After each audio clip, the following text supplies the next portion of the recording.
Merci beaucoup, c'est vraiment des beaux chants, ça donne le goût de... Ça donne le goût de danser, hein, un peu? Oh mon Dieu. On a, tu vois... Moi, pour me faire danser, ça m'en prend pas mal, là. Ça veut dire que c'est bon. On a du bon temps au 15 communaire. Amen.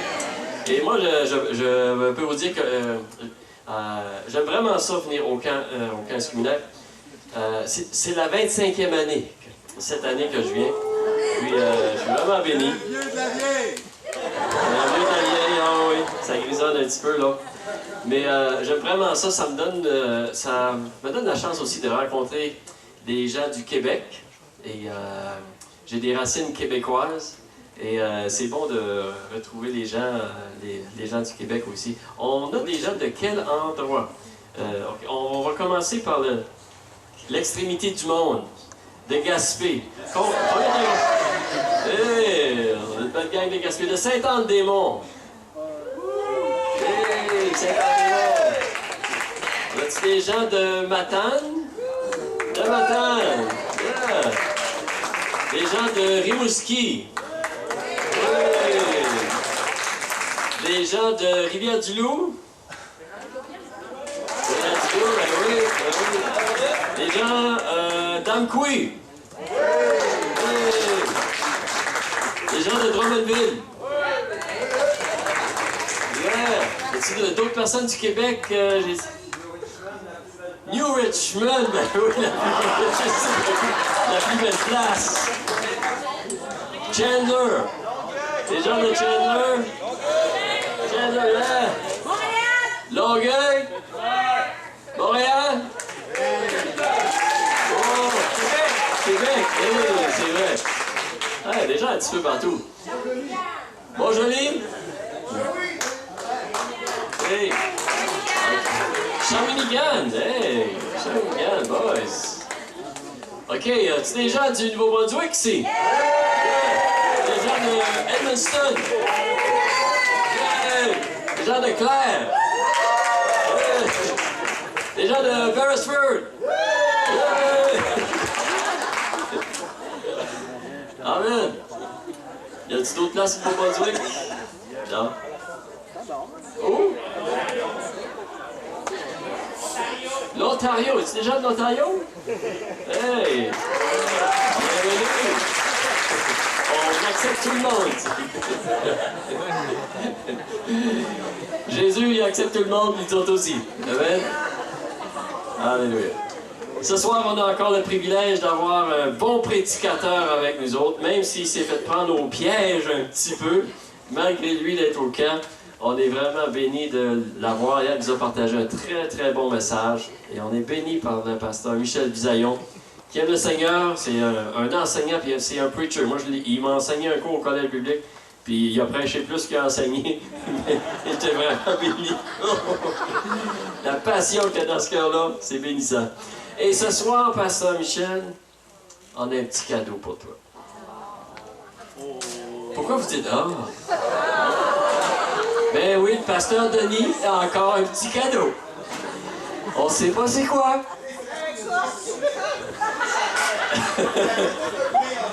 C'est ça. Un beau petit cadeau pour toi. Écoute, il n'aura pas de préambule, Michel. C'est que, écoute, ça, c'est juste que on sait que t'aimes communiquer aux gens la passion de l'Évangile. Okay? Mais il y a des gens qui sont passionnés aussi de prendre quelque chose avec toi. C'est peut-être une manière de les inviter. Pas toi.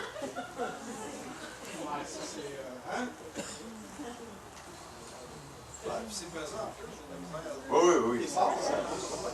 Non, non, écoute, je peux te porter si tu veux. Là. Non.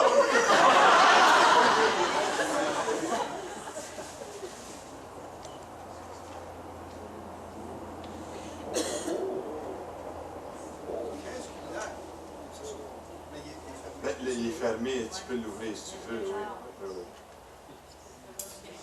C'est qu'on veut t'offrir ça, c'est que quand tu n'auras rien à faire chez toi, puis tu veux inviter quelqu'un à prendre un thé. J'aime le thé. Oui, j'aime le thé. Super! En partie. Wow! Mais c'est surtout Sylvie. Oui. Ouais, ça semblait aussi. Non, mais j'ai pas ça pour ça, mais Michel. je trouve qu'il y avait trop de temps, il n'y avait pas trop d'attention. Non, mais... trop de détails, c'est ça que C'est tu ça, veux les dire. détails, c'est tout à fait. Non, mais c'est super beau! Ouais, c'est une terre de la Gaspésie. Wow! Puis ça, c'est ta maison, en tout cas. Oh, ça ressemble à une maison que je connais, hein? Ça se Comme peut-tu? ici, là-bas, là. Oui, oui, oui. Jaune en plus. Oui, oui, oui. Maison de la Gaspésie. Maison de la Gaspésie. Il y a même des brebis devant.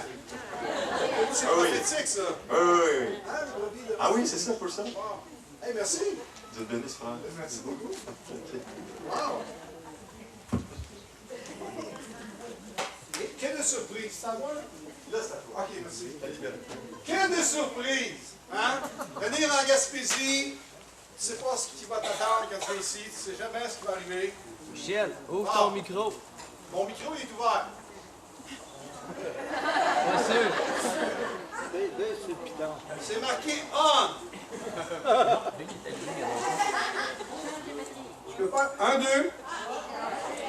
Je peux pas aller plus loin. Oh, oh, oh, oh, ah, vous me jouez tôt, là, hein? Allez, mais là. Ah, je t'ai dit. Oui, je connais ça, moi, les gars de son. Ouais, Michel, ton micro marche pas. Oui. Bel accueil à la Gaspésie, n'est-ce pas? Ouais, c'est bon d'être avec vous ce soir. Je suis un peu jaloux, par exemple. Je regardais Pasteur Dominique ce matin, jouer de la guitare, puis chanter comme je ne sais plus quel chanteur français. Je voyais mon frère Luc qui joue de la guitare, joue de la basse, sa fille qui joue de la guitare, puis Marie-Paul qui joue du piano, puis il semble que tous les pasteurs ici jouent d'un instrument quelconque. Ah non, toi non plus? Ah, viens, on va pleurer ensemble. On va faire tous les enfants, on fait... Ouais! Et il me semble que je passerais énormément de temps si j'avais ce don-là dans la louange, l'adoration. Je suis obligé d'écouter les CD des autres. Ben non, c'est pas ça que je veux dire. Mais quel don merveilleux lorsqu'on peut exprimer nos sentiments à Dieu au travers des instruments de musique. Moi, je suis vraiment pas doué. Quand ce don-là passé, je sais pas où j'étais, je devais pas être là. C'est comme...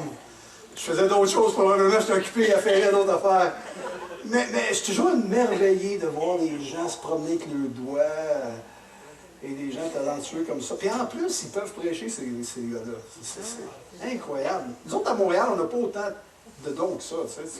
Ça, c'est quand tu passes Trois-Rivières, en t'en allant vers Québec, après ça, vers l'Est, comme ça, tu es sûr d'avoir plein de dons.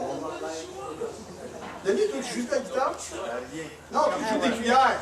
Peux-tu pleurer avec moi? Non, mais tu as joué de la cuillère à un moment donné, non? Il me semble que je t'ai vu avec deux cuillères à un moment donné. Ah, c'était pour manger. Ah, c'était pour manger. Ok, c'est correct. Je pensais que tu jouais avec la cuillère. Non. Quel privilège que de pouvoir être ensemble avec des frères et des sœurs.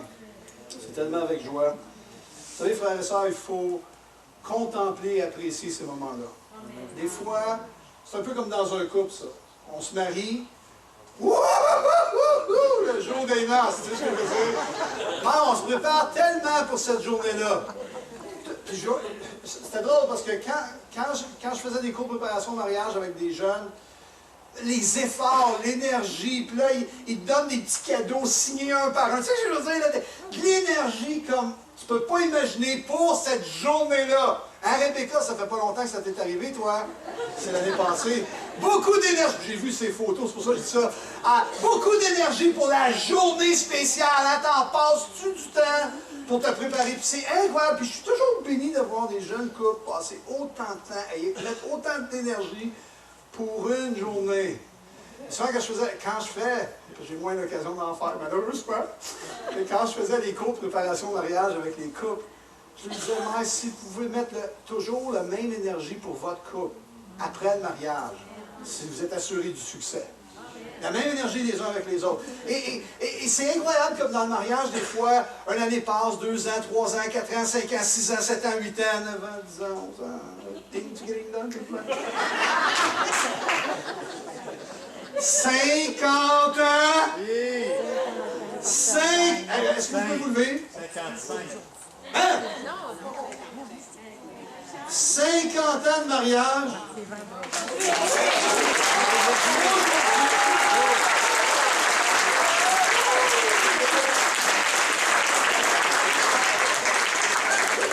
Je ne sais pas si vous le savez, là, j'ai eu le privilège d'écrire une petite carte à Pasteur Gagnon et son épouse, parce que... Restez Restez debout, s'il vous plaît.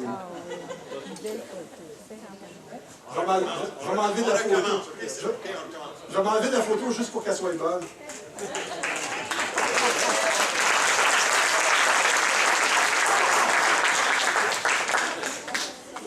Mais j'ai eu l'occasion, et il faut vous asseoir, Pasteur Gagnon.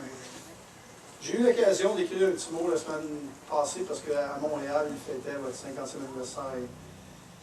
Et aussi, la première pensée qui m'est venue quand je pensais à vous. Évidemment, on se connaît depuis longtemps maintenant, mais quelques années, même un petit peu plus que ça, mais sans qu'on se connaisse, mais ça, c'est une autre histoire. Mais la première pensée qui me venait, c'est... Pour moi, c'est un privilège que de voir un couple qui fête ses 50 ans de mariage. Vous savez, on peut fêter 50 ans, puis on peut endurer 50 ans. Et ça paraît dans le couple quand ils s'endurent pendant 50 ans. Mais c'est une autre chose quand les gens s'aiment dans le couple pendant 50 ans. Quand on travaille des hauts et des bas, au travail l'adversité, au travail les victoires, les gens demeurent et ils s'apprécient l'un l'autre, ils s'aiment l'un l'autre et ça se témoigne. Et ce que j'ai écrit dans la carte, je le pensais vraiment.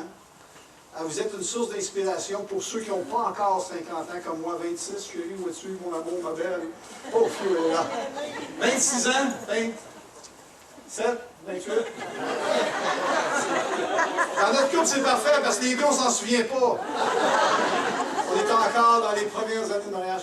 Et vous savez, une chose qui me touche avec 50 ans de mariage, c'est, après un certain temps, on peut facilement se prendre pour acquis. On peut facilement prendre l'autre pour acquis, l'autre pour acquise. Et quand on commence à prendre l'autre pour acquis, c'est le début de la fin. Honnêtement, c'est le début de la fin. Quand je ne suis pas capable d'apprécier encore l'autre, comme au tout début. Tu sais, au tout début, hey, elle met un petit vêtement nouveau. Oh, wow, ça te fait bien, ça, après 10 ans. À changer complètement sa garde-robe, tu ne le remarques même pas. Je veux dire, au début, sa coiffure est différente. Oh, wow, ça te fait bien. À cette heure, elle a beau se teindre en bleu. Il n'y a rien qui change. Mais regarde, en passant, chérie, ça te fait pas bien. En passant, ça te fait bien. On prend l'autre pour acquis. Et c'est triste dans le mariage, n'est-ce pas? Quand on arrive à ce point-là. Mais on fait ça aussi dans nos relations avec les gens autour de nous. On a des relations avec les gens, et tout à coup, on ne sait plus apprécier les temps de qualité qu'on peut avoir avec les gens autour de nous. On les connaît depuis un certain temps, on vit ensemble, mais c'est correct, on se connaît. Salut, salut, elle est belle. Mais voir qu'on devrait constamment, non seulement dans notre couple et dans nos relations, à faire toujours attention de ne pas prendre les autres pour acquis. De ne pas prendre les activités pour acquis, les événements pour acquis, les camps pour acquis. Mais plutôt, juste être reconnaissant. Puis, je vous dirais, saisir pleinement tout ce qu'on peut saisir pendant ces diverses occasions-là qu'on a d'être unis ensemble. Vous savez, on cherche la présence de Dieu et c'est merveilleux. Comme Rebecca chantait ce soir, on doit aspirer, on doit rechercher cela. Et ça, c'est notre responsabilité à nous. Mais en même temps, Dieu place autour de nous une Église qu'il aime tellement au point qu'il a donné sa vie pour elle. Ça, c'est vous et moi. Quand je vous regarde, quand vous me regardez, je sais que je ne suis pas trop agréable à regarder, mais quand vous me regardez, il faut que vous me voyez au travers de l'œuvre de Christ. Okay? Au travers que j'ai été racheté par son sang. Je ne suis plus le tannant que j'étais avant. Je suis encore tannant un peu, là, mais là, vous irez voir mon épouse pour ça. Mais il ne faut pas manquer ces occasions-là. Vous savez, des fois, on passe un camp, un autre camp, on passe un événement, un autre événement, et ça devient comme une routine dans nos vies chrétiennes, au lieu de s'arrêter, considérer, apprécier, et rendre grâce à Dieu pour chaque personne qui est ici. Et Dieu voulant, je ne sais pas l'année prochaine si on va être ici encore. Je ne sais pas si vous allez être ici encore. Je ne peux pas présumer de ma vie l'année prochaine. Un homme que je respecte hautement, que j'aime beaucoup, monsieur et madame Chouinard, vous les connaissez. J'étais avec eux à un moment donné dans dans leur salon et on prenait un temps, lorsque j'étais pasteur, on prenait un temps de prière toutes les semaines ensemble, ou toutes les 2 semaines, dépendamment des saisons. Et un jour, je suis arrivé et je dis, pasteur Chouinard, j'aime tellement mon Dieu que je sais que je vais le servir toute ma vie. Et cet homme-là, qui a beaucoup d'expérience, j'oublie l'âge qu'il a, le pasteur Gagnon, ou encore, vous pourriez me dire quel âge qu'il a, mais 80 cucs, là, on va dire. Puis il m'a regardé juste simplement, puis c'est un homme tout gentil, hein. Il m'a dit, Michel, présume pas sur demain. Contente-toi de vivre avec ton Dieu pleinement aujourd'hui. Et là, j'étais comme, voyons non. Oh, je sais, moi, que jamais je vais abandonner Dieu. Puis là, il m'a juste relaté, il dit, je connais un homme qui était passionné comme ça, et son nom c'était Pierre. Il a présumé que lui, ça y arrivera jamais. Il dit, vis à chaque jour avec Dieu. C'est ce que Dieu te demande. Et là, j'ai dit, oh wow, sage conseil. Donc, on ne peut pas présumer pour l'année prochaine où on va être, mais on peut apprécier pleinement les temps qu'on a ensemble ce soir. Est-ce qu'on peut rendre grâce à Dieu pour les frères et les sœurs ici dans ce lieu, pour ce temps où on est venus ensemble. Merci, mon frère. Où on est venus ensemble. Ouh! Attends, on va rentrer ça. Tiens. Merci. Les temps où on est venus ensemble pour juste dire à Dieu, merci pour les frères, merci pour les sœurs, merci pour la ensemble. Amen. Seigneur, je veux te remercier ce soir pour ce merveilleux privilège. Nous sommes ensemble en ton nom, mais aussi nous sommes des enfants rachetés les uns les autres par toi. Seigneur, on veut juste s'arrêter pour saisir pleinement l'occasion, pleinement le temps. C'est un bon moment, c'est un bon temps d'être ensemble. Ça a été un temps merveilleux que de louer ton nom. Et c'est un temps merveilleux que de s'arrêter et de considérer encore une fois la beauté, la grandeur, la puissance de ta parole. Que l'Esprit de Dieu puisse toucher nos cœurs, peu importe où nous sommes, dans les saisons dans lesquelles nous sommes aujourd'hui. On soit plus jeune ou moins jeune. Je prie que l'Esprit de Dieu, la vitalité, la force, la puissance de l'Esprit touche et saisisse encore nos cœurs pour nous rapprocher constamment toujours de toi. Dans le nom de Jésus, j'ai prié. Amen. Donc ce soir, continuité de ce qu'on a vu hier. Quand le ciel envahit la terre, quand le ciel envahit Esquinac, et surtout quand le ciel envahit ma vie. Et j'aimerais partager ce soir l'importance de se préparer pour que le ciel envahisse nos vies. Il y a toute une dimension de préparation des fois qu'on néglige. Hier, on a regardé, si vous vous souvenez, on a regardé la vie d'un homme qui s'appelait Naaman.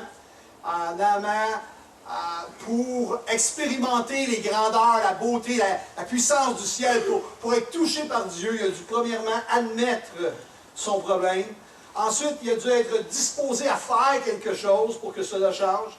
Il a été prêt au sacrifice et il s'est ouvert au changement, à penser ou à voir les choses différemment de comment lui avait pensé. Et ce soir, j'aimerais qu'on puisse parler de cette dimension-là, d'être prêt, de se préparer. La Bible parle des croyants qui doivent se préparer. L'Église doit se parer pour ce glorieux retour qui est le retour de Jésus-Christ. Il faut être prêt. On ne peut pas être prêt en faisant rien. On ne peut pas être prêt en étant passif. On ne peut pas être prêt comme ça. Pour être prêt, il faut s'engager, il faut être prêt à faire quelque chose. Il faut se préparer. Et ça, c'est important et c'est un message, je pense, spécialement dans cette saison où l'Église a besoin de se préparer à ce que Dieu a pour elle. Et nous devons nous préparer dans nos vies aux miracles que Dieu pour nous, aux gloires que Dieu en réserve pour nous. On doit se préparer pour cela. Comment on peut se préparer pour que le ciel envahisse nos vies? Comment on peut se préparer pour qu'un miracle prenne place, pour que la gloire de Dieu descende sur nous? Comment on peut se préparer? Et j'ai utilisé le mot préparer et intentionnellement, je n'ai pas utilisé le mot demander. Je n'ai pas dit demande au ciel de venir dans ta vie. Demande un miracle. C'est pas ça que j'ai dit. J'ai dit se préparer à. Dans les Écritures, il y a plusieurs passages où des gens ont demandé des miracles. Par exemple, dans Luc 11, 29, il est mentionné comme le peuple s'amassait en foule. Et se mit à dire, cette génération, en parlant de Jésus, cette génération est une génération méchante. Elle demande un miracle. Il ne lui sera donné d'autre miracle que celui de Jonas. Dans Matthieu 12, 38, il est mentionné, alors que quelques-uns des scribes et des pharisiens prirent la parole et dirent, Maître, nous voudrions te voir faire un miracle. Eux aussi ont demandé un miracle. Et a aussi un autre passage dans les Écritures, dans Luc 23:8, il est mentionné, lorsqu'Hérode vit Jésus, il en eut une grande joie, car depuis longtemps il désirait le voir. À cause de ce qu'il avait entendu dire de lui, il espérait qu'il le verrait faire quelques miracles. Encore Hérode demande un miracle. Est-ce que les croyants devraient demander un miracle? Ou plutôt les croyants devraient se préparer au miracle, dans le sens que les croyants devraient se préparer à l'extraordinaire de Dieu. Est-ce que comme Église, on ne devrait pas être prêt à ce qu'un Dieu grand et puissant, comme on a chanté ce soir, se manifeste en nous, au travers nous, comme Église? Plutôt que de demander des choses à Dieu. Je pense que souvent, lorsqu'on demande, ça témoigne uniquement de notre manque de foi. Lorsque je demande à Jésus, fais un miracle, montre-moi un miracle. Dans le fond, ces textes-là sont en train de démontrer que les gens qui demandaient cela comme Hérode, viens m'épater par un miracle, comme un magicien peut faire un tour. C'est un peu semblable. Intéressant. Jésus ne permet pas que des miracles arrivent lorsque l'attitude est d'une demande de miracle. Je crois que les miracles arrivent lorsque le peuple est préparé pour recevoir, pour voir la venue de son Dieu, pour voir la présence de son Dieu. Lorsque Dieu est à un endroit, toutes sortes de choses peuvent se produire. Lorsque Dieu est là, l'extraordinaire peut se produire, le miraculeux peut se produire, les vies sont transformées. Lorsque Dieu est là, Dieu transforme les vies. Dieu n'est pas une machine distributrice. Vous savez, des fois, lorsqu'on pense aux miracles, ou même à la guérison, des fois, les chrétiens arrivent, puis dans leur mentalité nord-américaine, je dirais, ou dans notre mentalité du 21e siècle, notre mentalité, c'est, OK, on prend un peu de sous, on rentre ça dans la machine, A3, et tout à coup, A3, et là, tu prends ton petit... petite pinotte, je ne sais pas trop quoi. Et c'est un peu pareil avec Dieu. A3, et là, il faut que Dieu agisse dans ma vie. Il faut qu'il fasse un miracle. Il faut qu'il intervienne dans ma vie. Parce que j'ai pesé sur les bons pitons. J'ai mis la bonne somme d'argent. Dieu n'est pas comme ça du tout. Si vous pensez que Dieu est un A1, A2, A3, voici principe 1, principe 2, principe 3, et voilà, il faut que ça arrive. Et si ça n'arrive pas, il y a quelque chose avec Dieu. Mon problème, le problème, c'est pas moi, c'est Dieu. Dieu n'est pas une machine distributrice. Dieu est une personne, il est en relation avec nous. Il nous aime passionnément. Dieu est bien plus concerné par cette relation avec nous que par A2, A3, puis voir ce qui va arriver. Seigneur, il nous aime comme un père aime ses enfants. Vous savez, les enfants, comment aimeriez-vous voir vos enfants seulement lorsqu'ils vous demandent de l'argent? Papa, donne-moi 20$, tu ne vois plus pendant 2 heures. Tout à coup, il devient plus grand. Papa, donne-moi 200$, tu ne vois plus pendant une semaine. Tout à coup, il devient vraiment plus vieux. Papa, donne-moi 2000$, tu ne vois plus pendant un mois. La prochaine fois qu'il revient, à chaque fois que je te vois, c'est pour te donner 2000, 200. Ah, tu pourrais continuer à donner, mais il y a une chose qui arriverait, c'est que ton cœur serait brisé. Parce qu'au-delà de l'argent, il y a la relation. Au-delà de l'argent, il y a les sentiments affectueux. Et cette dimension-là, on va être en relation les uns avec les autres. Mais c'est la même chose avec Dieu. Dieu va être en relation avec nous. Je ne crois pas qu'il faut demander un miracle. Je crois qu'il faut simplement se préparer à recevoir ce que le grand Dieu, merveilleux, extraordinaire, insondable, inébranlable, ce grand Dieu-là peut faire. Parce que nous le connaissons, parce que nous le savons. Vous savez, quand on était jeune, il y avait ce petit jeu-là, le petit jeu de froid ou chaud, souvenez-vous de ça? Tu gèles, tu bouilles. Pasteur Denis, Sylvie, tu voudrais-tu venir ici à l'avant?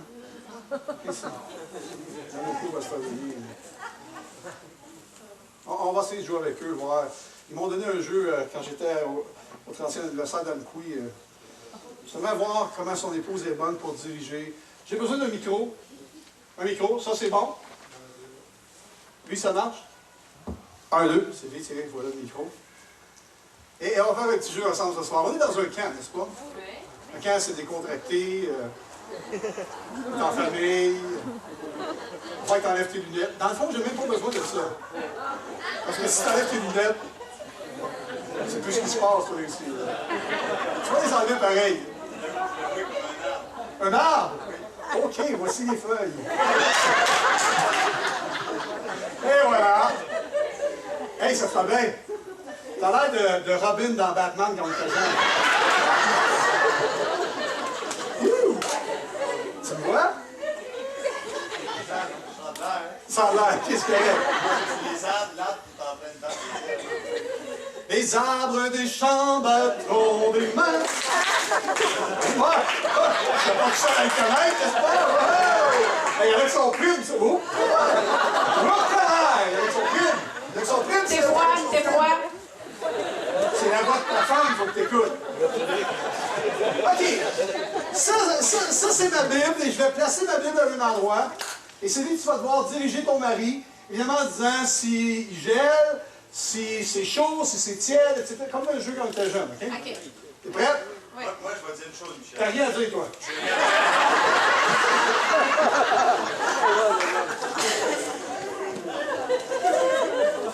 OK. On va rendre le jeu un petit peu plus difficile. Et voilà, tourne-toi un petit peu. Un petit pas à droite, un petit pas à gauche. Et voilà, vous n'avez jamais vu danser, voilà. Es-tu bien mélangé, là? OK, viens ici, là. Bon, je vais t'emmener dans la bonne direction. Il n'y a pas de problème. Il y a un poteau, là, attention. OK, reste là, bouge plus. Ton épouse va te diriger maintenant. OK, j'ai le droit de dire à gauche. À Ah, droite. t'as juste choisi si gèle ou il... Tu gèles, là, t'es gelé bien dur. Fait faut que tu bouges. Faut que En tu passant, le jeu, c'est qu'il faut que tu bouges. Ouais. Là, tu gèles encore plus. Tu gèles Tu gèles encore plus. Ouais, t'es bien gelé. OK, continue, continue. Tu te réchauffes tranquillement. Tu te réchauffes tranquillement. Non, continue, tu te réchauffes, c'est correct. Ouais, continue. Tu te réchauffes. Oui, encore. Encore, ça se réchauffe. Ah ouais. Là, tu vas te refroidir si tu continues de même. Là, okay. Là tu te refroidis. Tourne de bord, tourne bien du bord. Là, t'es bien frette, bien frette. Frette. Frette. Ça, c'est plus que froid, frette. OK? OK. Continue. Stop, là. Wow. Arrête. Là, tu vas briser quelque chose. OK? Ça, c'est tes lunettes. C'est tes lunettes, c'est pas c'est tiens. C'est pas ta route. C'est pas ça qu'il faut que tu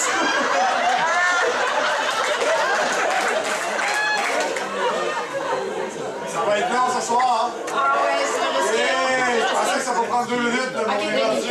là, tu veux te réchauffer, tu t'en vas dans le sens contraire que tu t'en allais tantôt. OK? Sens contraire. Non, là, tu t'affroidis. Garde droite en avant de toi. Ah ouais, il va me donner une chance. Ça prend combien d'années de mariage, là? Ben, je peux dire plus. Tourne à gauche. Aide-les un peu, parce que Ouais, là... OK. Non, OK. Tasse à gauche un petit peu. 3 pas. Avec 3 gauches. Ah ouais. Fais un peu plus grand, là. OK? OK, avance tout droit. Avance tout droit. OK? Va-t'en vers ta gauche. Vers ta droite. Non, là. Ta droite. OK? Tasse un petit peu. Non, c'est une bite que tu charges, Denis. C'est une bite.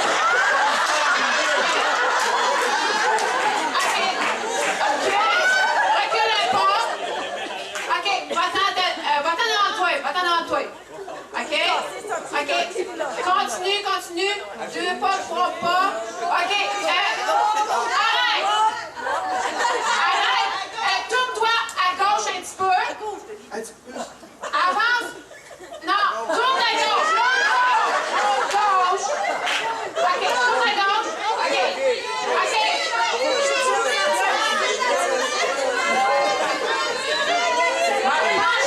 Penche-toi un petit peu, puis touche. OK, bon, c'est bon, bravo! Là, tu peux l'enlever, là, tu peux l'enlever. Hey, l'arbre est ici, C'est l'arbre.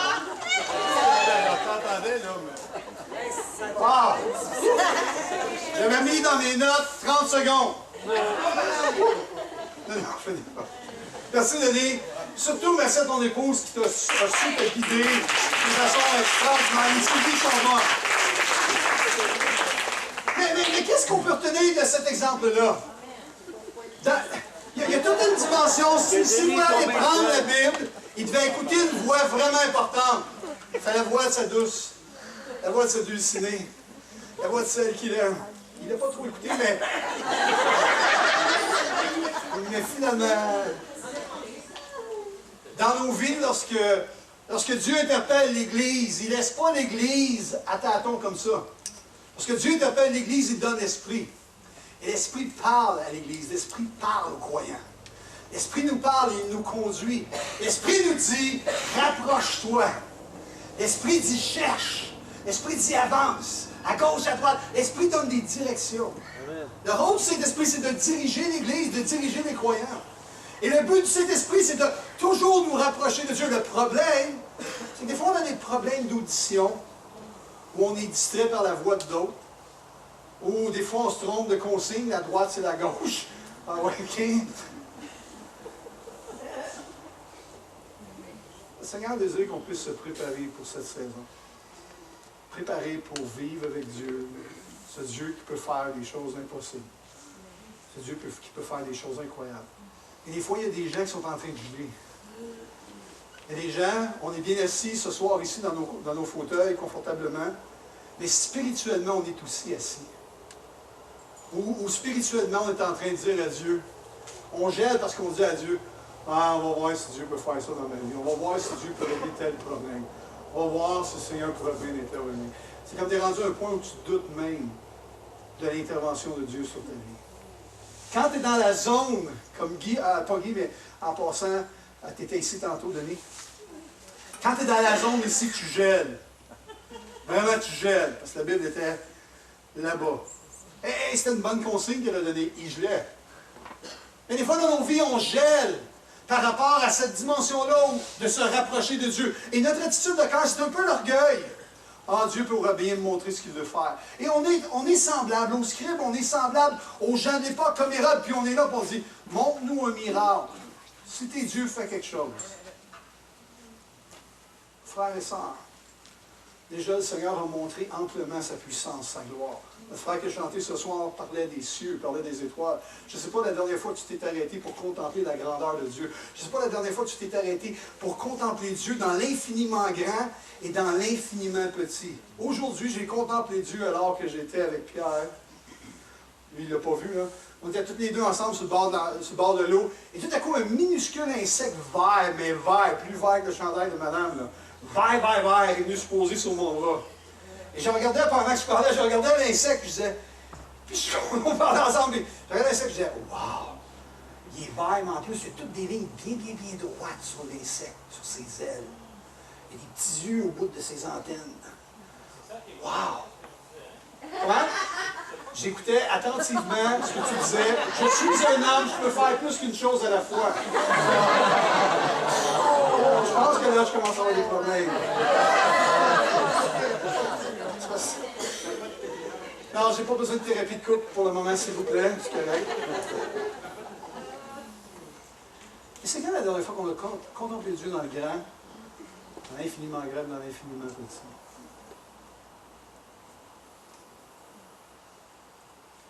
Des fois, notre attitude de cœur est une attitude qui gèle face à la présence de Dieu, face à se rapprocher de Dieu. On vient à l'Église, mais on attend de semaine en semaine voir si Dieu ne ferait pas quelque chose. On attend. Et on est passif dans notre attente.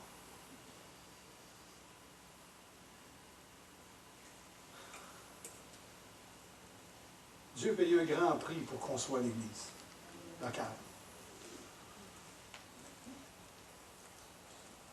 Je sais qu'il nous aime désespérément. Mais je sais que la voix de l'Esprit veut nous sortir de cet état-là, du froid et du gel, pour nous rapprocher de plus en plus de qui il est, de sa présence. Il y en a d'autres qui sont ici, vous êtes entrés, vous êtes tièdes. Vous êtes chaud, vous êtes froid, vous êtes chaud, vous êtes froid. Vous savez, tiède entre les deux. Il y a des élans dans ta vie qui durent 24 heures le dimanche.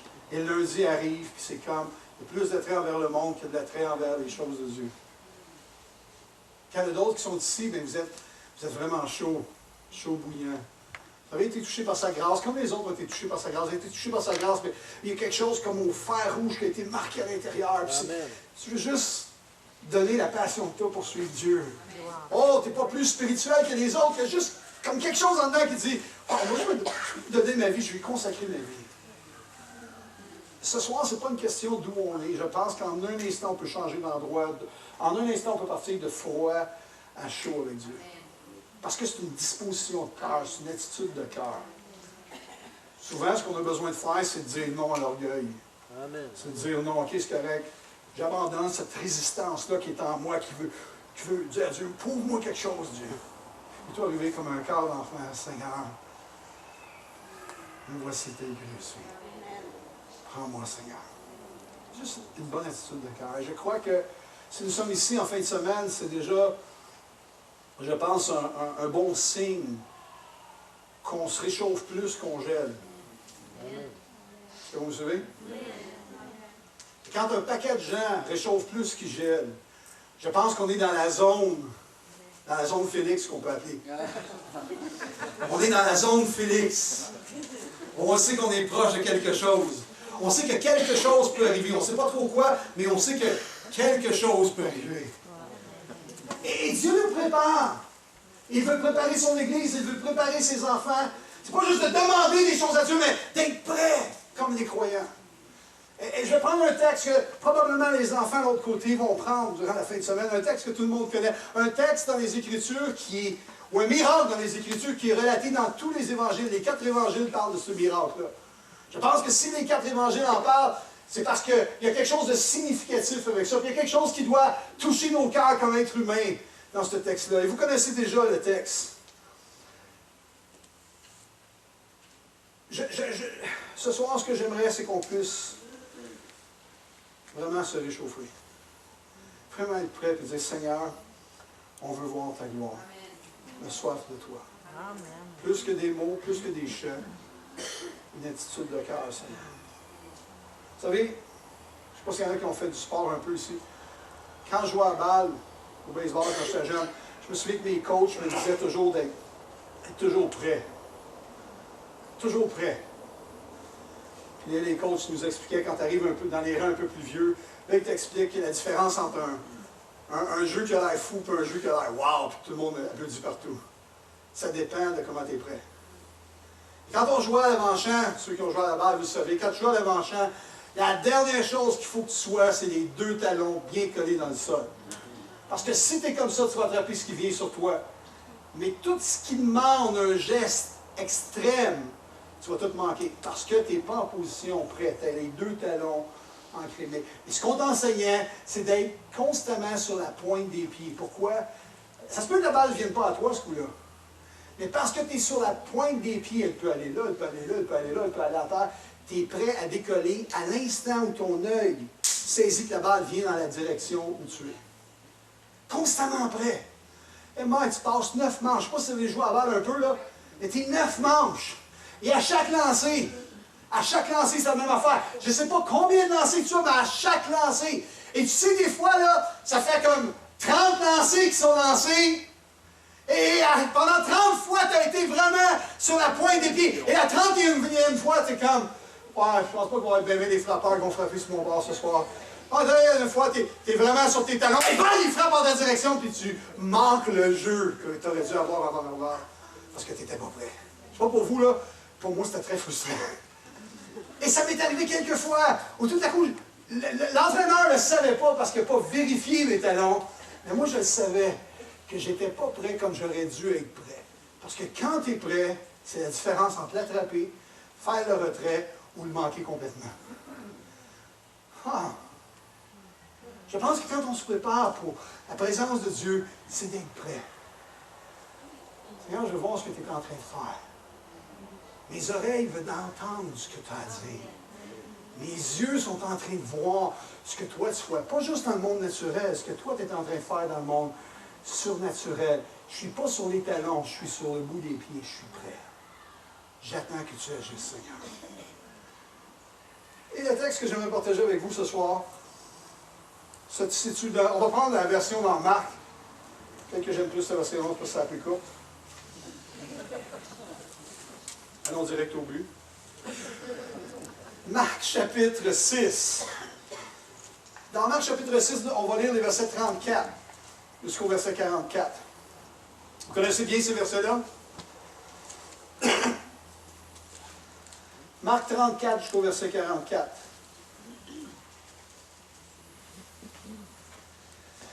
Quand il sortit de la barque, Jésus vit une grande foule Il fut ému de compassion pour eux, parce qu'ils étaient comme des brebis qui n'ont point. Il se mit à leur enseigner beaucoup de choses. Juste ce texte-là devrait nous interpeller. Ça me touche de voir comment Jésus, simplement en voyant des gens, il est ému de compassion. Quand je lis le texte, je me dis, j'ai des croûtes à manger encore. Parce que je vois des besoins chaque jour. Bon, je ne sais pas pour vous, là, mais je sors, je me promène, je vis dans une grande ville, je vis dans Montréal. Je vois des besoins chaque jour. Je n'ai pas besoin de voir des junkies, je n'ai pas besoin de voir des prostituées pour voir des gens qui ont des besoins. J'ai juste besoin de sortir de la maison. Et je vois des besoins. Et pas chaque jour, je suis ému de compassion pour ceux qui sont autour. Jésus regarde la foule, il est ému de compassion. Son ministère est important auprès du Père. Cette dimension-là de relation avec le Père, il ne la néglige pas. Jésus est constamment en train d'être prêt pour la présence de Dieu, pour l'action de Dieu. Quand il voit le Père agir, la Bible dit, c'est là que j'agis. Il s'est préparé pour entendre la voix du Père. Il s'est préparé pour voir l'action du Père. Et quand le Père parle, il agit. Quand le Père agit, il agit. Quand il voit le Père faire, il le fait. Wow, c'est tout un monde spirituel, ça, n'est-ce pas? Dans le fond, Jésus, c'est comme le petit garçon qui imite son papa. Et quand les petits garçons font exactement pareil comme toi, à un moment donné, ton gars vient te voir, tu es en train de te faire la barbe, puis ton petit gars est à côté de toi, puis il fait semblant de se faire la barbe. Il imite tes gestes. Les enfants font ça, ils imitent les gestes de leur papa. Jésus est en train de dire, voici mon Père agit, moi j'agis. Mon Père, quand j'entends mon Père, j'écoute mon Père. Et c'est là que j'agis. Je n'agis pas dans d'autres circonstances. Je ne sais pas quand j'ai le goût d'agir. Je ne fais pas les choses comme moi je veux les faire, mais je fais les choses comme Dieu veut les faire. Cette dimension de soumission est particulière. Je ne sais pas pour vous, mais pour moi, c'est particulier. Moi, je combats constamment avec la dimension de ce que Michel veut faire et ce que Dieu veut faire au travers de Michel. Constamment, je combats avec ça. Ah, personne ne m'entend, mais je le vois que je combats avec ça. Oh, des fois, je fais des choses qui me semblent bonnes, mais ce n'est pas les choses de Dieu autant de Dieu. Des fois, c'est des choses de Dieu, mais pas autant de Dieu. Parce que j'ai besoin d'entendre sa voix. J'ai besoin de le voir faire. Et le texte continue. Au verset 35, ça dit, comme l'heure était déjà avancée, les disciples s'approchèrent de lui et dirent, ce lieu désert, c'est l'heure est déjà avancée. Renvoie-les, afin qu'ils aillent dans les campagnes et dans les villages des environs pour s'acheter de quoi manger. Jésus leur répondit, donnez-leur vous-même à manger.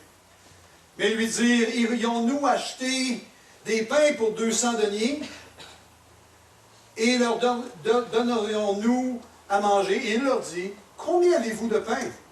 Allez voir. Ils s'en assurèrent et répondirent, 5 pains, 2 poissons. Alors il leur commanda de les faire asseoir par groupe sur l'herbe verte. Et ils s'assirent par rangées de 100 et de 50. Il prit les 5 pains et les 2 poissons, et levant les yeux vers le ciel, il rendit grâce. Puis il rompit les pains et les donna aux disciples, afin qu'ils les distribuassent à la foule. Il partagea aussi les 2 poissons entre tous. Tous mangèrent et furent rassasiés, et l'on emporta 12 paniers pleins de morceaux de pain, et ce qui restait des poissons.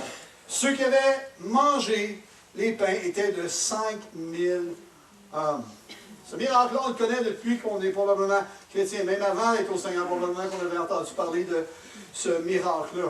N'est-ce pas? Ce texte-là, c'est un texte connu, comme j'ai dit, parce qu'il est dans les 4 évangiles.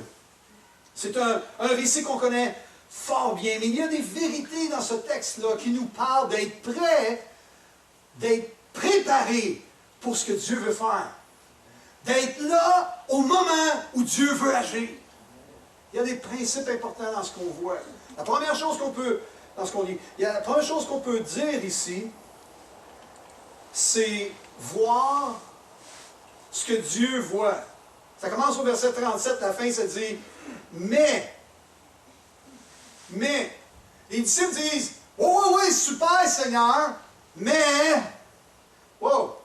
Vous savez qu'est-ce qui se passe lorsque tout à coup, on se met à calculer, nous les êtres humains?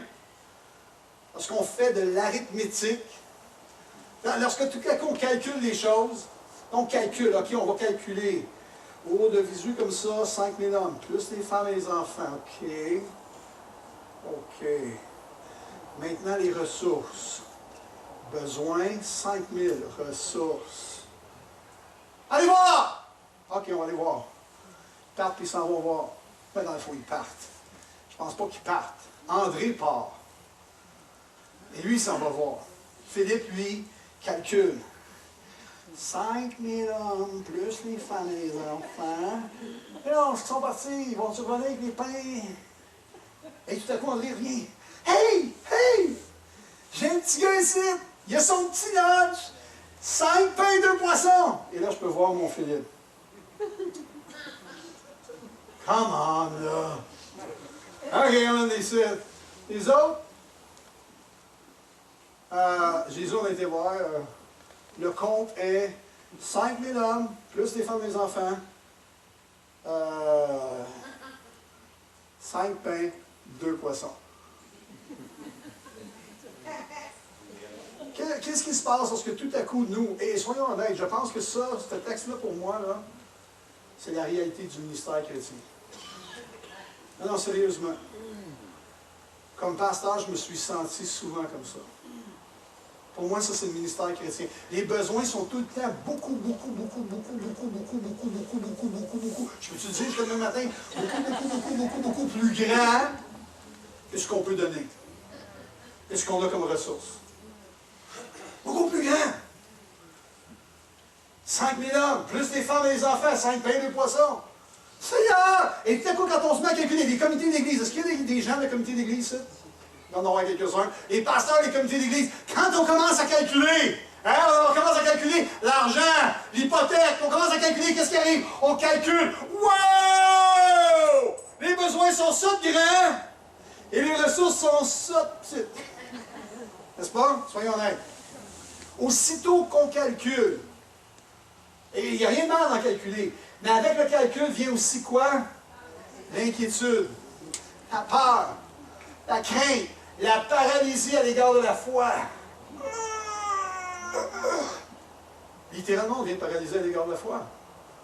Et tout à coup, le grand Dieu qu'on chante, le Dieu puissant, le Dieu qui pourvoit, le Dieu qui fait les miracles, la présence de Dieu qu'on recherche tant, c'est comme si on gèle à ce moment-là lorsqu'on calcule. On est dans la zone gelée. On a calculé 5 pains, 2 poissons. Jésus, si tu veux commencer, commence à manger, puis ce qui restera, on le donnera à quelqu'un. Parce que toujours ce qu'on fait comme erreur, c'est qu'on ne met pas Dieu dans les... Souvent, la plupart du temps, lorsqu'on se met à calculer, on oublie de mettre Dieu dans l'équation. Et quand on le met, des fois, il est beaucoup trop tard, on a pris des décisions tranchantes, on a pris des décisions qui... Tout à coup, on a dit, cette année, vous savez qu'on organise des camps depuis des années, ça fait longtemps, quelquefois je vous dis. Et cette année, on était devant une impasse parce qu'on a engagé des gens pour Wallaby. On était devant une situation, une crise financière. J'arrive dans un comité un soir de Wallaby, dont je suis le président, et là, j'écoute les dépenses, j'écoute les gens qu'on paie pour... Puis tu es rendu à un point aussi, tu veux faire du ministère dans le parc à tous les jours, il faut que tu payes quelqu'un. C'est comme, tu peux faire avec le bénévolat jusqu'à un certain bout, mais tu ne peux pas travailler pendant des années à temps plein en pensant d'avoir des bénévoles tout le temps. Et là, on a engagé quelqu'un, on a dit, c'est trop important, les enfants à l'extérieur qui ne connaissent pas l'Évangile ont besoin de quelqu'un. La porte est ouverte, Dieu va pourvoir. Et là, on a mis quelqu'un là, on paye quelqu'un là, et tout à coup, parce que tu commences à payer des salariés dans ces dimensions-là, des camps pour enfants, puis des clubs après l'école, puis des camps de jour, là, tout à coup, les finances étaient... Les ressources sont grandes, puis les besoins, quand on parle des enfants dans une communauté qui a 82 000 personnes, les besoins sont ça de grands.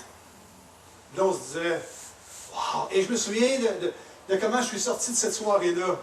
Je suis sorti la tête entre les deux jambes, après avoir entendu tous les chiffres, les calculs. Là, on est les bons intendants, on veut faire le meilleur avec l'argent qu'on a, puis on dit, OK, c'est correct, il faut faire ça, comme ça, comme ça, comme ça, comme ça, comme ça, comme ça, comme ça.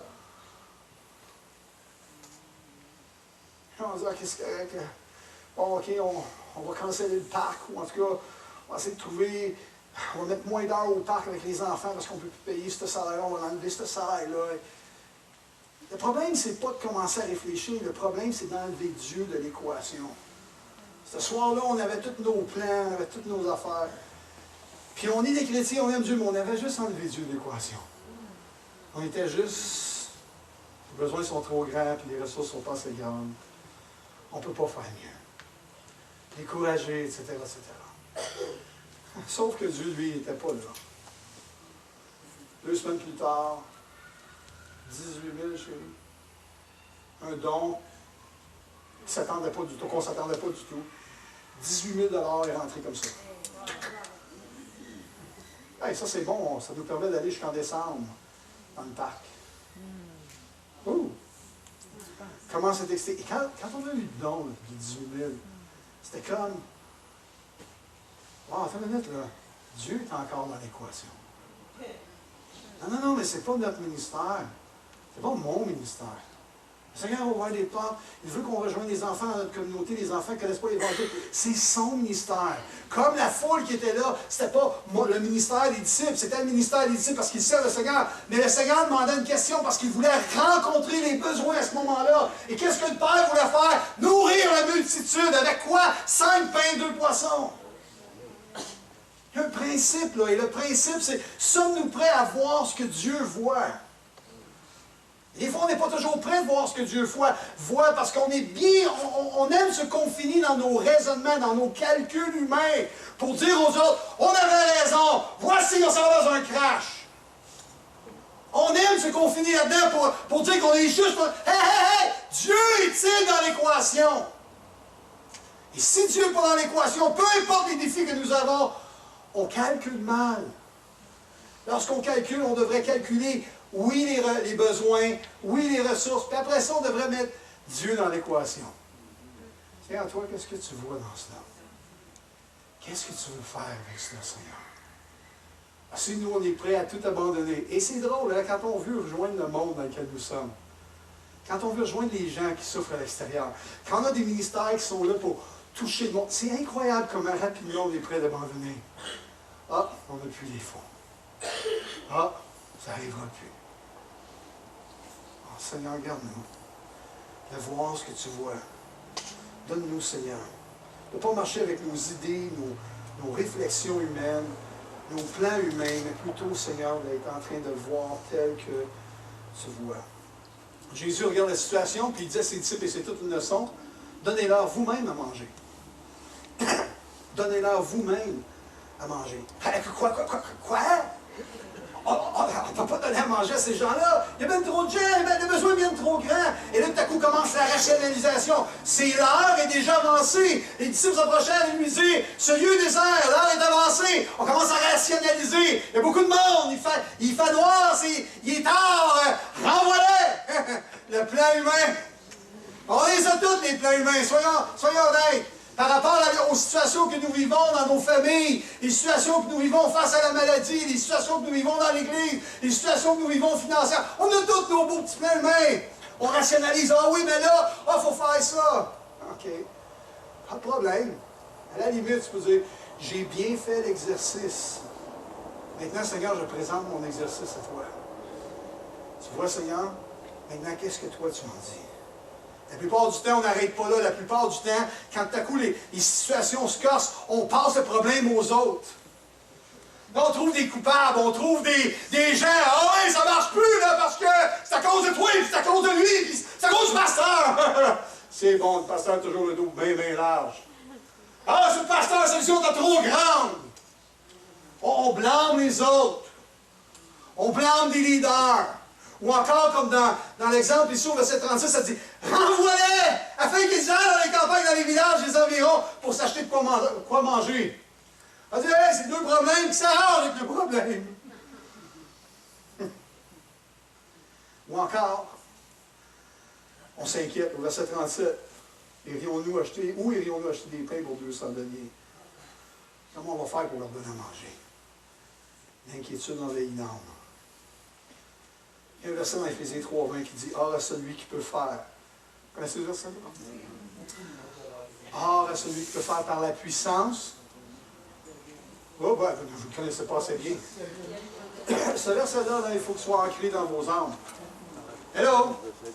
On chante un Dieu grand et puissant. Faut que ce verset-là, il soit... On parle de tatouage aujourd'hui, c'est la mode des tatouages. Aujourd'hui, d'avoir des tatouages sur le corps, on devrait être tatoué dans le cœur. Or, à celui qui peut faire par la puissance de Dieu, qui agit en infiniment. Non, je pense que ce n'est pas le bon mot. Non. Or, à celui qui peut faire par la puissance de Dieu, qui agit en infiniment. Pour moi, ce n'est pas le bon mot. Non, infiniment, ça ne peut pas être ça. Non, ça ne peut pas être infiniment.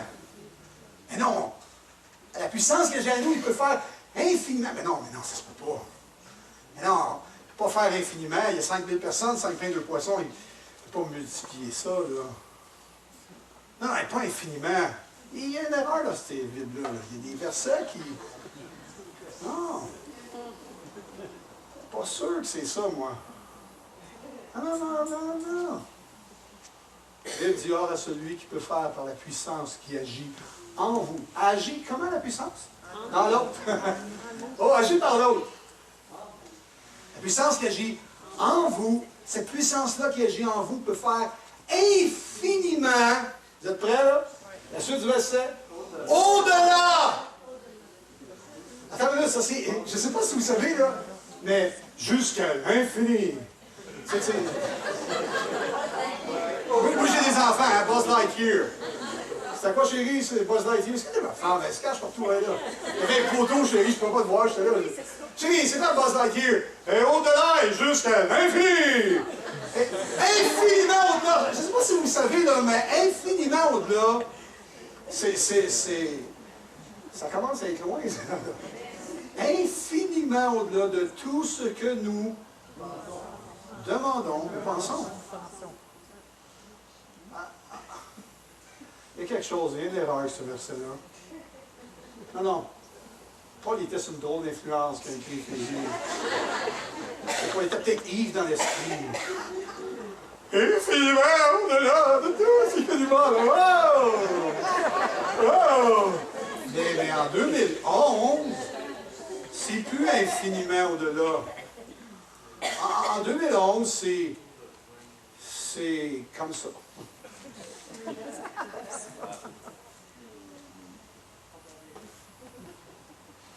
Le peuple de Dieu doit se préparer à voir Dieu agir comme Dieu veut agir. Et je vais être honnête avec vous, il n'y a pas de recette miracle. C'est pas sous la direction d'un autre. Et ça, c'est le problème. On a besoin des pasteurs dans l'Église et c'est correct. Sur Internet du District du Québec qui parle. C'est correct d'avoir des pasteurs dans l'Église, pas comme Dominique disait ce matin, pour diriger, l'idée et enseigner, et équiper les saints. Mais en même temps, c'est à chaque saint, chaque personne qui connaît Dieu, la responsabilité d'entendre Dieu.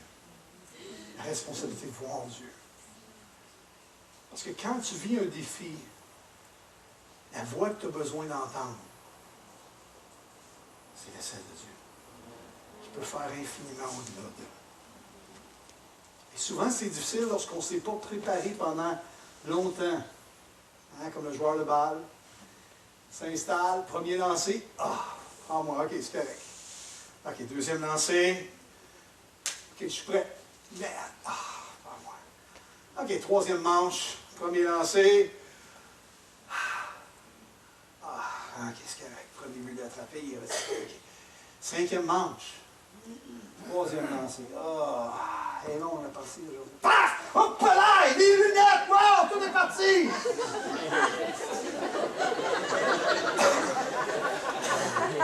En cabane.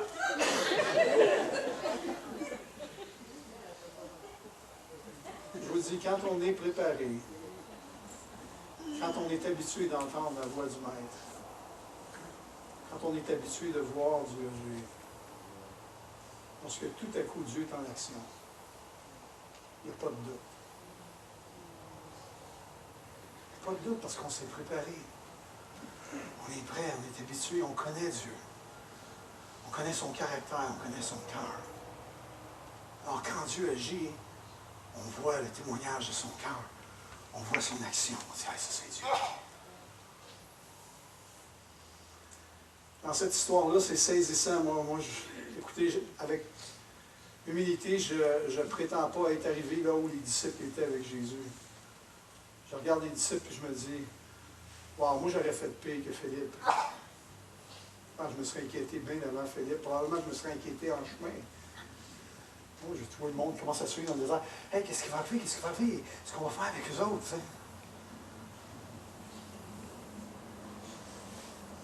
On va avancer. Voir ce que Dieu voit. Il y a une femme qui était aveugle qui a dit un jour, il y a quelque chose de pire que d'être aveugle. On lui a posé la question, y a-t-il quelque chose de pire que d'être aveugle? Elle a répondu oui. C'est d'avoir des yeux et d'avoir aucune vision. Et moi, je pense qu'il y a quelque chose de pire que d'être aveugle. C'est d'avoir des yeux et de ne pas voir Dieu agir. Dieu est créateur de toutes choses, frères et sœurs. C'est avec simplicité qu'on peut voir Dieu agir à chaque jour. C'est quand la dernière fois que tu as vu Dieu agir? La plupart du temps, on est tellement centré sur nos soins. Peux-tu prendre cette occasion-là parce qu'on est ensemble, on est en famille, on peut se parler? On est tellement centré sur nous et sur nos besoins. Si je posais la question ce soir, c'est quand la dernière fois que tu as vu Dieu agir? La réponse que nous aurions, ça serait quelque chose en rapport avec ce qu'il nous donne, à nous, à moi. Un cadeau qu'il m'a fait. Et c'est correct, comprenez-moi bien. Mais Dieu n'agit-il pas aussi à chaque jour? Des fois, on a perdu l'habilité de le voir dans ses actions, dans ses manifestations, dans sa grandeur. Dieu agit dans le tout petit, puis il agit dans le grand. J'ai un frère, le frère est à l'église.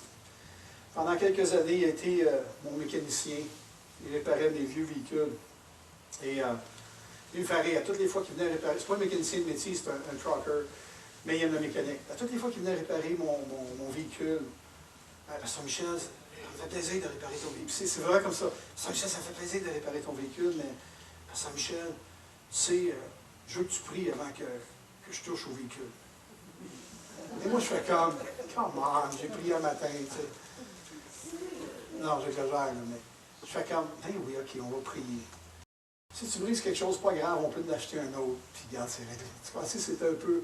Mais lui, c'est. Non. Et puis là, il serait ici aujourd'hui, puis il vous raconterait des centaines de témoignages. Puis je n'exagère pas. Des centaines de témoignages de comment Dieu a intervenu alors qu'il faisait de la mécanique sur les véhicules des frères et des sœurs. Il est incroyable. À un moment donné, il dit, Pasteur Michel, tu pourrais-tu m'aider? Il sait que des fois j'ai un peu de torque. Tu pourrais-tu m'aider? Je dis, ah oui, pas de problème, ça me fait plaisir. Puis il dit, dévisse ce boulon-là. Et un temps, 2 mois, paf, le boulon casse. Et il dit, non, il dit, je voulais que tu justes. Tu sais, je pensais que tu avais un petit peu plus de torque. Moi, peut-être que j'ai été trop fort. Il dit, non, on a vraiment un sérieux problème. Moi, c'est comme, c'est pas mon problème, c'est ton problème. Tu sais. Il y a beaucoup de compassion. Et je lui dis, pas de problème, on l'amènera au garage. Non, mais c'est parce qu'on ne peut pas aller au garage, il faut faire le réparer ici. Ah, ok, c'est correct. Et finalement, 1h30 plus tard, après avoir prié, il avait réglé tout le problème. Dieu agit dans les petites choses comme dans les grandes choses. Les disciples ont besoin de voir Dieu agir. On a besoin de voir Dieu agir chaque jour. J'ai besoin de voir Dieu agir dans ma vie personnelle. J'ai besoin de voir Dieu agir dans ma vie de couple. J'ai besoin de voir Dieu agir dans ma vie familiale. J'ai besoin de voir Dieu agir dans ma vie professionnelle. J'ai besoin de voir Dieu agir dans ma vie relationnelle avec les gens. J'ai besoin de voir Dieu agir. Jésus qui dit, quand je vois le Père agir, j'agis moi de même. Jean 5, verset 19, Jésus prit donc la parole et dit, en vérité, je vous le dis, le Fils ne peut rien faire de lui-même, il fait ce qu'il voit faire au Père. Et tout ce que le Père fait, le Fils le fait pareillement. Ah, j'ai pas le temps d'aller plus loin. Ah oui, je vais juste aller rapidement. Oui, j'ai entendu quelqu'un me dire oui. 2. Un me donne 5 minutes, c'est ça? 5 minutes, c'est bon. 10? Qui va pour plus? 15? 20, 25, 30, 35.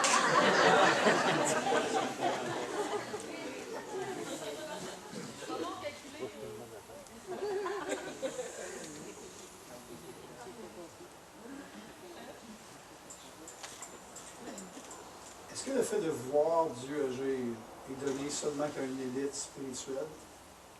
ou c'est donné à tous les enfants? Est-ce que le fait d'entendre la voix du Maître est donné seulement qu'à une élite spirituelle ou c'est donné à tous les enfants de Dieu? Vous et moi, chaque jour, on entend des centaines de voix différentes. On est capable de reconnaître la voix de Dieu? Ah, moi, je reconnais souvent la voix de Dieu au travers de mon épouse. Je ne sais pas pourquoi Dieu l'a choisi elle, honnêtement. Moi, c'est correct, là. Je l'aime. Mais je trouve qu'elle a un thème de voix, des fois, que j'aimerais plus que ce soit quelqu'un d'autre. Les maris, je sais que vous n'êtes pas comme ça. J'aime pas toujours admettre qu'elle a raison. C'est Dieu qui parle au travers d'elle, spécialement quand ça me concerne. Mais c'est probablement le meilleur agent de Dieu pour parler à mon cœur. Honnêtement, j'ai des frères qui parlent à mon cœur, j'ai beaucoup d'amis, beaucoup de gens qui parlent à mon cœur, mais mon épouse est celle que Dieu parle au travers d'elle d'une façon incroyable pour parler à mon cœur. J'espère que je parle autant à son cœur qu'elle parle au mien. Il y a des fois où tu sais, on a un petit argument ensemble, et tout à coup, je suis capable de différencier ce qu'elle dit avec la voix de Dieu. Je fais...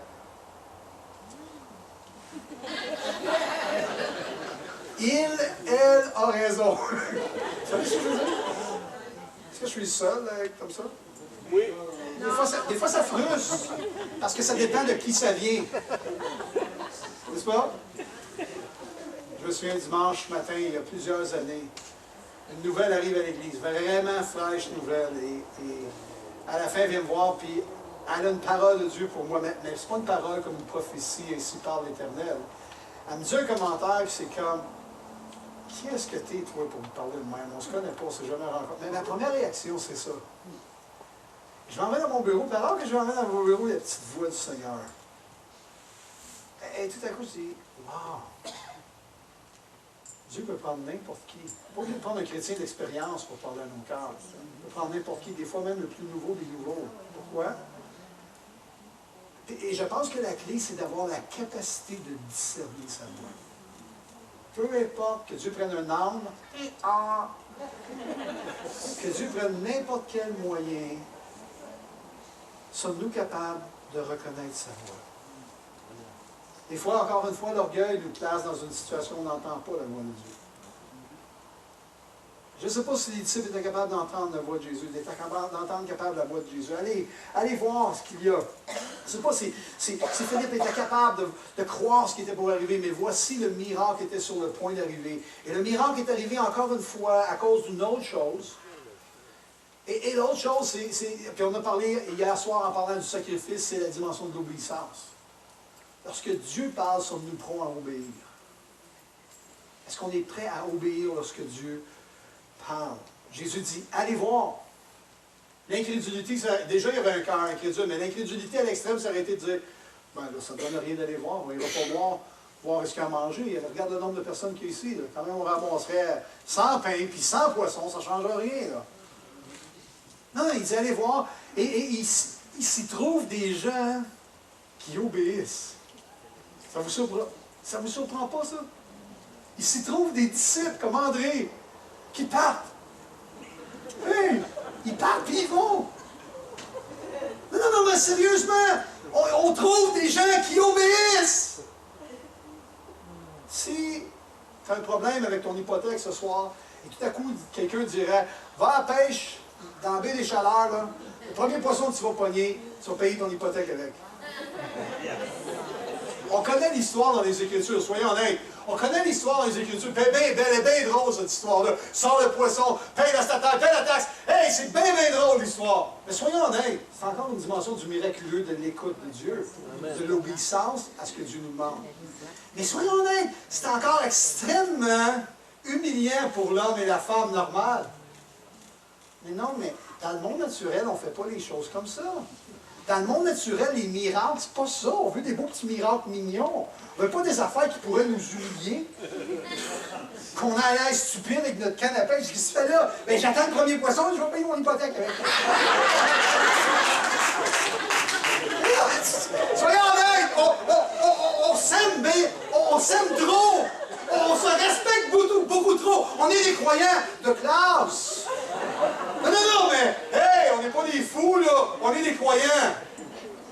devenu tellement high class dans notre foi que si ces miracles-là arriveraient dans nos vies, on ne serait pas prêt d'obéir.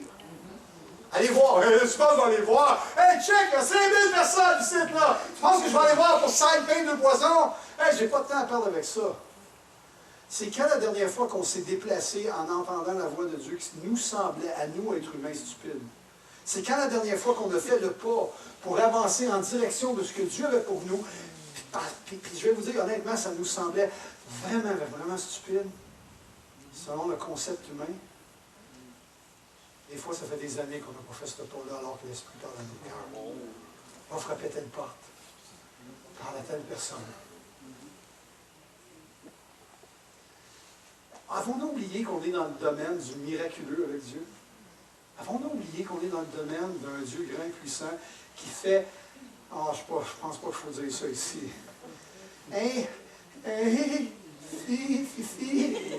On ne devrait pas dire ça, non, c'est trop de fois. Hey, fifi, infini, infiniment. Infiniment au-delà! Ah, je l'ai dit, ah, c'est sorti. Je suis en train de dire ce soir. Vous n'avez pas eu l'occasion d'acheter le livre de Dominique en toute simplicité. Je trouve que souvent, comme chrétien, on a perdu cette dimension de simplicité par rapport à l'obéissance de la voix de Dieu. On est tellement cartésien. Il faut que les choses marchent tellement à notre façon, calculée, qu'on passe à côté des grandes choses que Dieu a pour nous. L'obéissance. Ah non, je ne peux pas obéir, c'est stupide d'obéir à ça. C'était-tu stupide pour Pierre d'aller pêcher?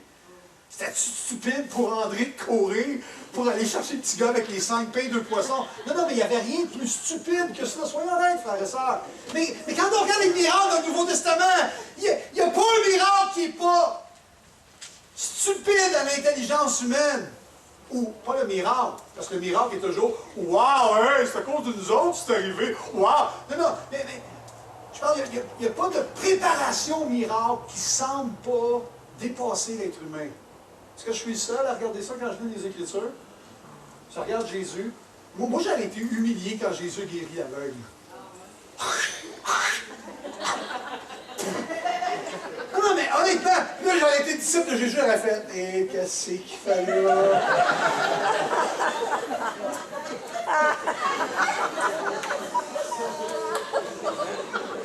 Je ne le connais pas. Non, mais je passais, je l'ai vu là. Longuin, oh! Oh oui! Mais soyons honnêtes! Mais Jésus nous aurait mis dans l'embarras plus d'une fois. Je ne pense pas que Jésus fait exprès pour nous mettre dans l'embarras. Je pense que nous, on devient trop compliqué. On devient trop professionnel dans notre foi. On devient trop des professionnels dans le calcul, dans les mathématiques humaines. Puis là, il arrive des événements extrêmes où là, on crie à Dieu, Dieu, fais quelque chose, fais quelque chose. Puis là, on crie parce qu'on a essayé tout ce qu'on pouvait essayer. Et là, on arrive devant un mur, puis on se dit, là, il n'y a plus rien que je peux faire, c'est juste à toi que je peux aller. Et là, Dieu agit. Je pense que des fois, Dieu aurait aimé nous dire, Dieu aime nous dire, j'aurais aimé ça que tu agisses avant. Pour pas que tu passes par le chemin, mais que tu te rendes jusque-là. Tu n'as pas besoin de te rendre jusque-là.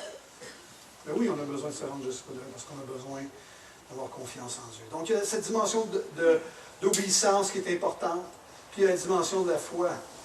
La foi, c'est quoi? C'est pas de donner ce qu'on n'a pas. La foi, c'est... À un moment donné, j'avais un projet avec quelqu'un, puis la personne me disait « Ah oui, la foi, c'est d'emprunter puis de donner ce qu'on emprunte. » Je disais « De quoi tu parles? C'est pas la foi, ça. Tu peux pas... Ça, c'est la foi dans les autres. Tu utilises mon argent, c'est moi qui ai la foi quand je te prête de l'argent. Puis toi, tu donnes l'argent que j'ai. C'est moi qui ai la foi, c'est pas toi qui as la foi, c'est ma foi à moi. Parce que si t'as pas l'argent, c'est moi qui perds. Et les gens, ils n'ont pas de problème avec l'argent des autres. Non, donne pas l'argent des autres. Donne ce que tu as. La foi, c'est quoi? C'est de donner nos ressources, nos temps, ce que nous avons, ce que nous sommes, nos talents. Donner qui nous sommes. Et faire confiance à Dieu.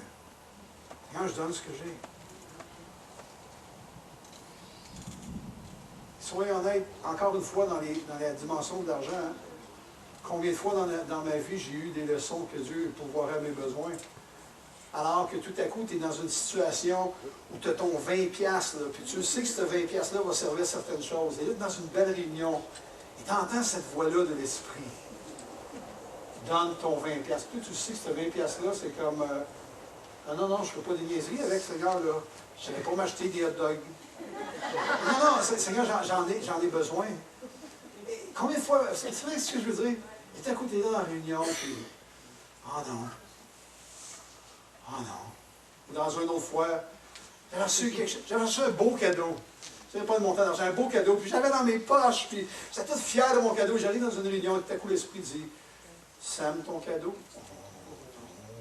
C'est mon cadeau. C'est à moi, le cadeau. Et là, le Seigneur dit, je pense que tu peux semer dans ce ministère-là. Sam.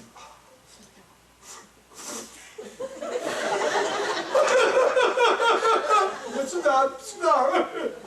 Pas physiquement, parce que pas personne te voit, là. Puis tu donnes, puis ça te crève le cœur. Tu as donné ton cadeau. Comme les petits-enfants de mon dingue. Et tout à coup, Dieu ouvre une porte que tu ne t'attendais jamais. Et tout à coup, il y a une bénédiction qui arrive et tu reconnais que c'est la main de Dieu qui agit sur ta vie. Et là, comme à chaque fois, on est ébahis, on dit Seigneur, wow. J'inviterai Rebecca, Luc, l'homme musicien. Toi, l'homme musicien, tu peux venir. Ah non, c'est vrai, vous n'allez pas aller partir avec les enfants. Et comment ça fait que les enfants ne sont pas encore arrivés? Je dois avoir du temps encore. Non, je pense qu'ils ont beaucoup de grâce envers moi ce soir.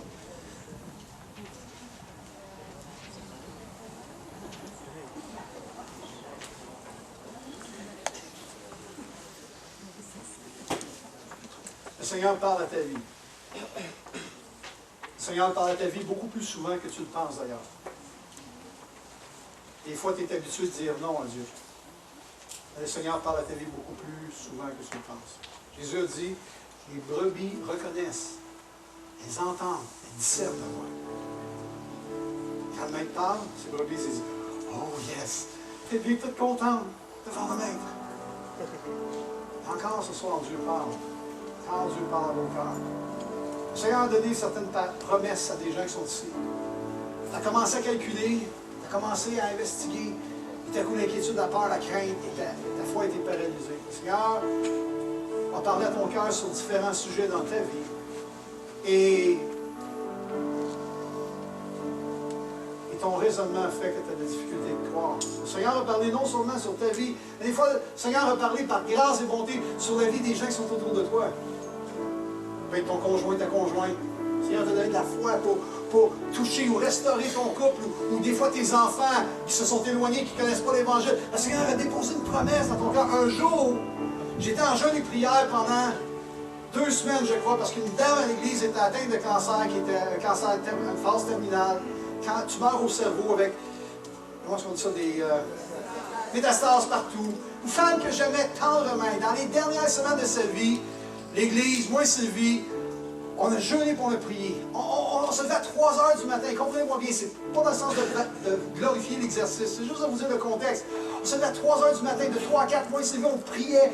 Et j'ai passé 2 semaines en jeûne.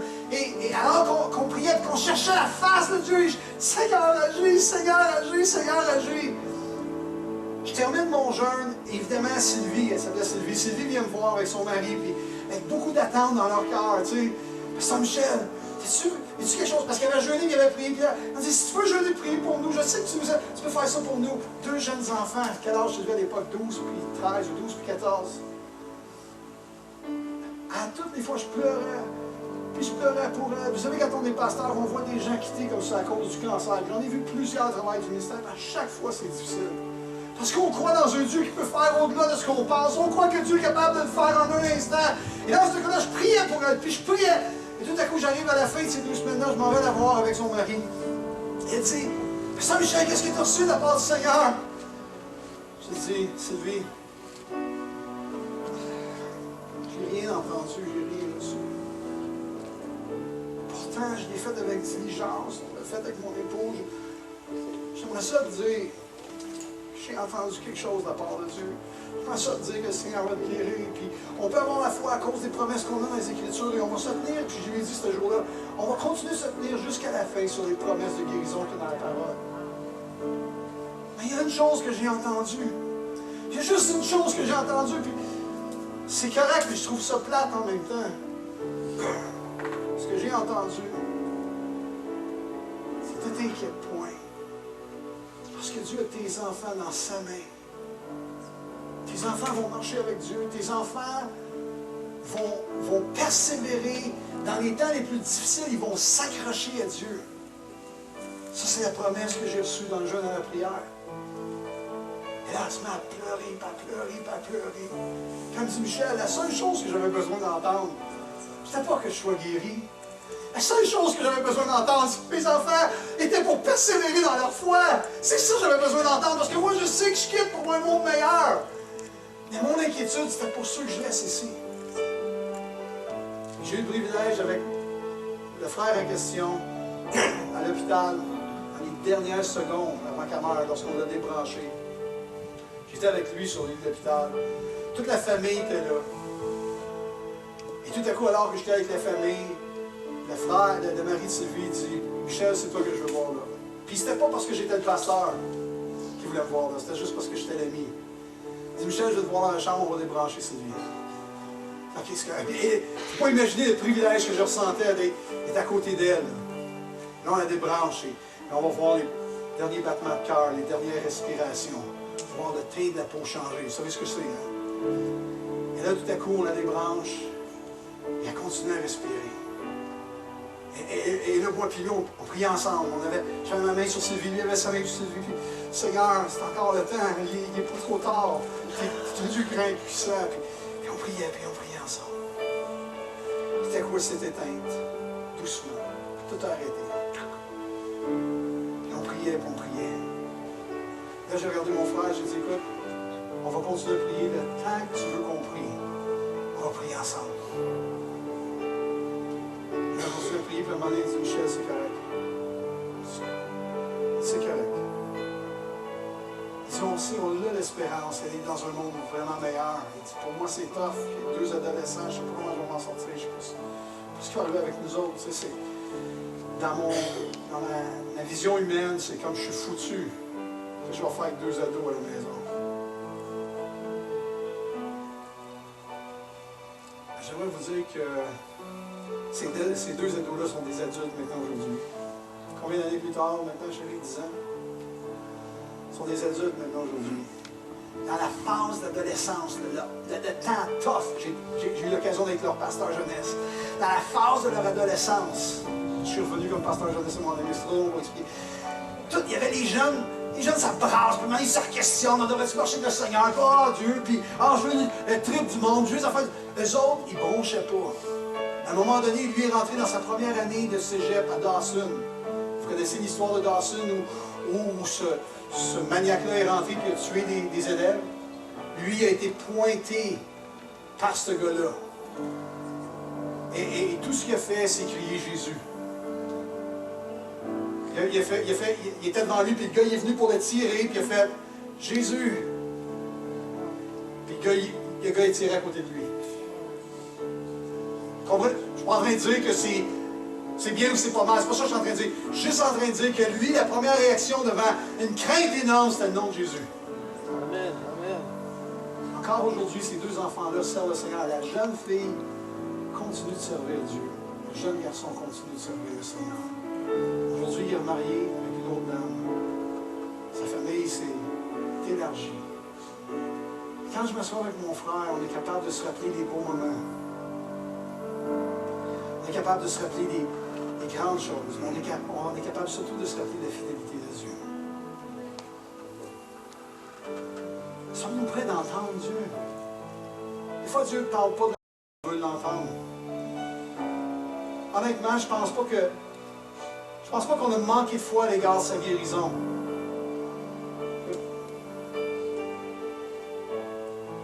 J'ai juste reçu une parole à ce moment-là pour les enfants et c'est tout ce que j'avais reçu. Rien d'autre.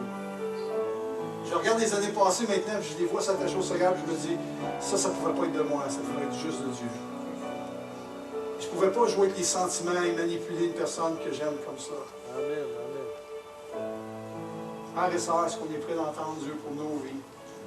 Pour les impossibilités qu'on fait face, pour les foules qui sont autour de nous, pour les énormes besoins qui sont autour de nous, parce que vous et moi, on les a ces besoins-là autour de nous. On a toutes sortes de besoins qui sont là. Est-ce qu'on est prêt d'entendre Dieu? Seigneur, qu'est-ce que tu as à dire là-dessus? Et pas juste de l'entendre, de dire, OK, Seigneur, c'était pas le plan que moi j'avais.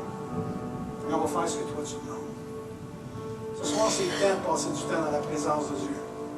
Peut-être que tu es avec ton conjoint, ta conjointe, puis tu as besoin de restaurer des choses avec lui ou avec elle. Prends le temps avec lui ou avec elle. Peut-être que tu es avec tes enfants, tu as besoin de restaurer des choses durant la fin de semaine. Restaure les choses. Pardonne si l'Esprit te dirige à demander pardon. Si c'est d'autres situations, présentons-les. Mettons Dieu dans l'équation de nos vies. Êtes-vous d'accord avec moi ce soir? On va mettre Dieu dans l'équation qui nous dépasse. Levons-nous ensemble.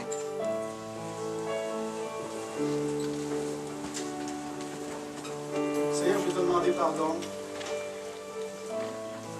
pour toutes les fois où j'ai souffert de paralysie à l'égard de ma foi. Parce que ce que mes yeux voyaient, ce que mes oreilles entendaient, n'était pas ta voix, mais plutôt les préoccupations de ce monde, les préoccupations de l'homme. Seigneur, ce soir, pardonne-moi. Pardonne-nous, Seigneur, parce que facilement on devient distrait. Facilement on s'éloigne de ce que ta voix, de là où ta voix nous conduit. Seigneur, ce soir, on veut juste te dire, on vient tel que nous sommes, devant les obstacles qui apparaissent devant nous, devant les impossibilités qui se dressent comme des montagnes devant nous. Nous te disons, oh Dieu, agis. Nous voulons entendre ta voix pour nos vies, pour notre santé. Nous voulons entendre ta voix pour nos couples, notre conjointe, pour nos enfants, Seigneur, nous voulons entendre ta voix. Nous voulons entendre ta voix pour les circonstances qui nous environnent, pour les situations dans l'Église, là où nous sommes, nous voulons entendre ta voix.